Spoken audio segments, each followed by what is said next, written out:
You see, this one Nigerian thing is nothing but a scam, because those who sing it don't practice it, while those who have been accused of trying to break up Nigeria are the ones expressly uniting Nigeria. And I'm here to prove it, not because I'm an Igbo man, but because I speak the truth wherever I find it. Watch this video to the end.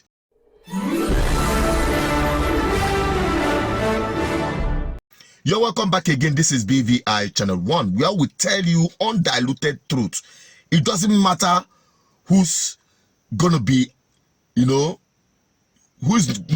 gonna be offended by this truth, but this is the hard truth. Not because I am an Igbo man. For those of you who want to ethnicize what I'm about to bring to you, you see this Onyema of a person, the Alin Onyema, the CEO of Airpeace. The man has continued to demonstrate that he is not just a detribalized Nigerian, but he is committed to seeing Nigeria work, especially where the government have continued to fail. Talking about evacuating Nigerians who are trapped in Sudan, this is what the man got to say. Well, quickly, when we had the issues in South Africa, you have to evacuate Nigerians. When there was COVID, you have to evacuate Nigerians from India and elsewhere. You keep doing this, and yet this same country has not deemed it necessary to give you national honor. What motivates you? Now you're saying you want to help Nigeria evacuate people from Sudan. On this program last week, Professor Bolaji Akinyemi said, I look forward to Alan Oyema helping to evacuate Nigerians, but they have to pay him. What motivates you to keep giving? Well, to me, it's even a privilege, to be allowed to contribute my quota to my country. In fact, I'm a good adherent of what can you do for your nation and not what your country can do for you. So I thought that Nigeria is a country of about 378 ethnic nationalities. This is supposed to be our strength. The diversity we have today is an envy to all. It pains me that we have not been able to weave the country together in over 60 years of our independence. So it pains me. So whatever I have to do to encourage people to come together, to promote unity, and at the same time encourage broad nationalism as against ethnic and religious nationalism which we have in this country. That is why I do it. I do it because I love this country. I believe we could be better than what we are having now. That is it. This is the truth, and you must understand the fact that many Nigerians who are studying in Sudan are from the northern part of Nigeria. Many of them studying Islamic studies or related academic studies, but the borders are around mainly on Islamic studies. Every minute is critical. Every single minute is critical. Yesterday night I read that they broke out prisoners in Khartoum. So the street is not safe at all, and they are looting, they are thieves, they are also hungry, so they will take advantage of anyone, especially the sisters. The dua is the only thing keeping us alive right now. Alhamdulillah, nobody was badly injured in the Nigerian students. Somalians, we met them at the border day before yesterday. Syrians are also here. Everyone is fleeing away from Malawians are leaving. Only our Nigerian students, this is bad. Khartoum is not safe at all. Urging with the Ministry of Foreign Affairs, the embassy, they should connect. Even if our university, they can use National University of Africa's buses and take students out of Khartoum. That is my suggestion. Because here, the second House of Gadarif, he's a really, really nice person. He said he has accommodation for as many people as possible. We are with him. The government are calling him for his guest house, and he's saying his guest house is for the Nigerian students. He's waiting for people to come here so that he can shelter them before their visa, before our embassy or our ministries or our government try and take us out. So right now, today is my third day at the border. It's to say we did not make the second House of Gadarif. We are basically stranded. There's no hotel, nothing. And we have spent a lot of money. My worries are the people at Khartoum. Some of them, they don't have even $10. We've spent a lot of money, mind you. Some people, they don't have even $10. Some people have money, their passport is expired. Some people, their passport is at the immigration office for residence permit, and the immigration office is closed. So some people have no passport. So what's the way out? If you are watching this video, please share it, repost it, make it viral. We really need your help, and we really need your prayer. Yesterday, you guys were celebrating Eid. We were here fighting for our life, fighting and praying. Please, we need your prayers. As I said earlier, we are stranded here and we need a way out. We need visa, we need connection, anything with the border of Ethiopia. If we leave, there's hope for our sisters and our brothers. Thousands of Nigerians are there at Khartoum. They can pass through our roads. We are not trying to be selfish. We are not like just talking about ourselves. Honestly, my concern are with the people in Khartoum. They can't leave Khartoum, and we are hoping they leave Khartoum and leave. So if we pass, a lot of people have hope. Please help us. From the northern part of Nigeria, you have the president of Nigeria. From the northern part of Nigeria, you have the Senate president of Nigeria. From the northern part of Nigeria, you have top government officials, from the security apparatus to the rest of them, manning all manner of, even the just name it.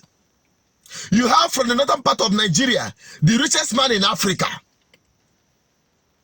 Yet, these same people are very insensitive to their own people, to their own children studying in Sudan. Just up until Ellen Onyema offered to give Nigerians a lift free of charge, the government started sitting up. The government started arranging buses to carry Nigerians from Sudan to Egypt. But if the same Onyema wants to vie for any position in Nigeria, they will remember he's an Igbo man. They will say he's a Biafran.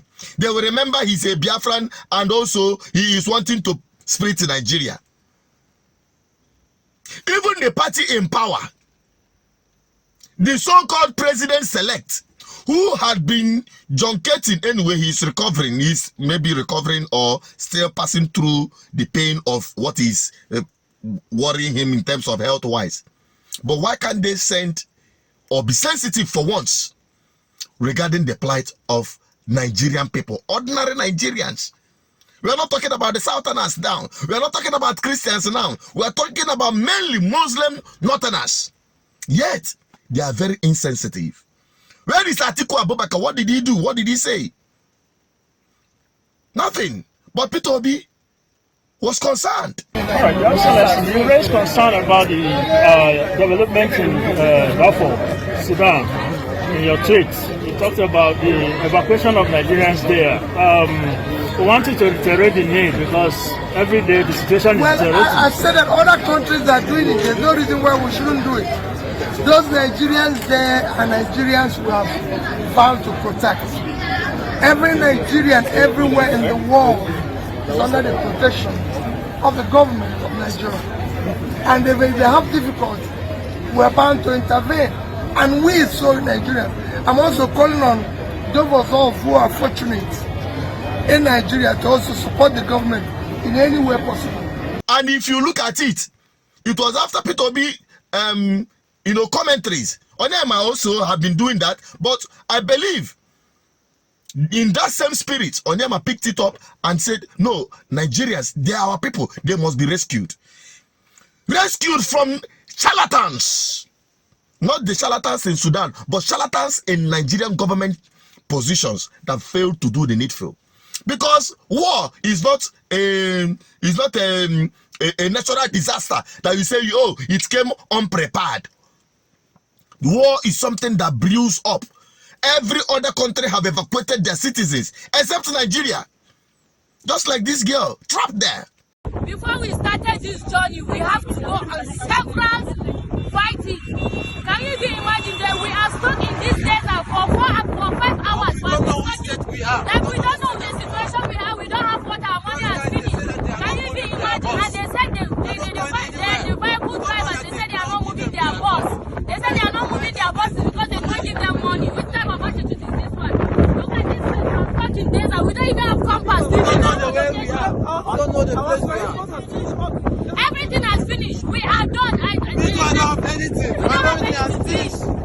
Because we don't have anything, we don't have compass, even now our location. We're in an unknown environment with a very big danger.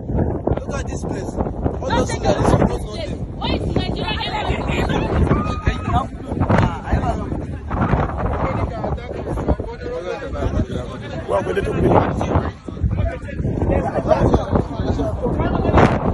You see, that is what we are talking about. Many of them, people who are so insensitive. So when we talk about good governance, it is not about tribe. It is not about your religion. It's about having the right kind of people, like P2B and Dati. Very fine combination that Nigerians hung their hope upon. And these people are making a mess. Now, you see that? Now, going back to the real thing I was talking about, the one Nigerian scam. The Igbos, the Southeasterners particularly, not because I'm an Igbo man, but that is the truth. They go everywhere, they take everywhere as their home. They carry their progressive minds into wherever they go. They lay foundation there, they build as though they are not living. But others will look upon them with an eye of hostility.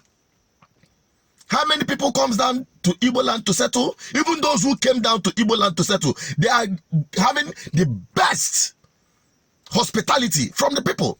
Even naming streets, Kano Street, Sokoto Street, Niger Street, and the rest of them. Naming people after the streets of anyone that has come and lived with them. Nigerian people must understand this. We saw people exhibit this mindset of tribalistic mentality, especially from the ruling party, APC. And tomorrow, they will be accusing the Southeasterners of trying to break up Nigeria. Whereas, the same people, you've refused to accommodate them in things that are happening, except the very few charlatans that call themselves politicians from the Southeast, who hide under that rubbish to exploit the politics. Well, I'm just saying this so as to bring it to the notice of our people that we believe in Ebebelu Ugobelu, Manankesini Biebena Nkukwaya. What I mean is that Igbos believe literally that everyone should be accommodated. But anyone that says one should not be accommodated, make him lose in place. Make him lose in place in the fortunes of life. That is exactly what we are talking about. That is the norms and values in the Igbo had. And I want to use the opportunity to appreciate your name. Keep doing your good work. Wherever you are called on. In South Africa, you did it. During COVID-19, you did it. Now you are doing it. So it's not as if to say you are doing it because you want to collect something or one thing or the other. But whatever the case might be, the truth remains that the Igbos generally have this mindset. Generally. But for the betterment of Nigerians, I'm not talking about the political class, do not join your criminal political personalities. Those people you consider your political leaders, do not join them in this mentality, because you will always be the victim. That is the truth. They will always abandon you. Nigerians generally are victims of these people. The same people you have there that are insensitive to your plight, the same thing we have in the Southeast. We have it in the South-South. We have it in the Southwest. You have it in the North-Central. You have it in the Northwest and the Northeast. That is the truth. So until we live above this mentality, let me tell you, there is no headway. Including those of my people that are agitating for one thing or the other, or the Yoruba people are agitating for one thing or the other, or the Yoruba people are agitating for one thing or the other. The bottom line is that Nigerians, generally, as long as you are still a Nigerian, we are victim of bad governance. That is the bottom line of my message today. Take it to everywhere. I speak the truth the way it is. I'm signing out. I'm just a voice, an advocate for good governance. Help me share this video. Drop a comment. I want to have your opinion on this. Bye-bye for now.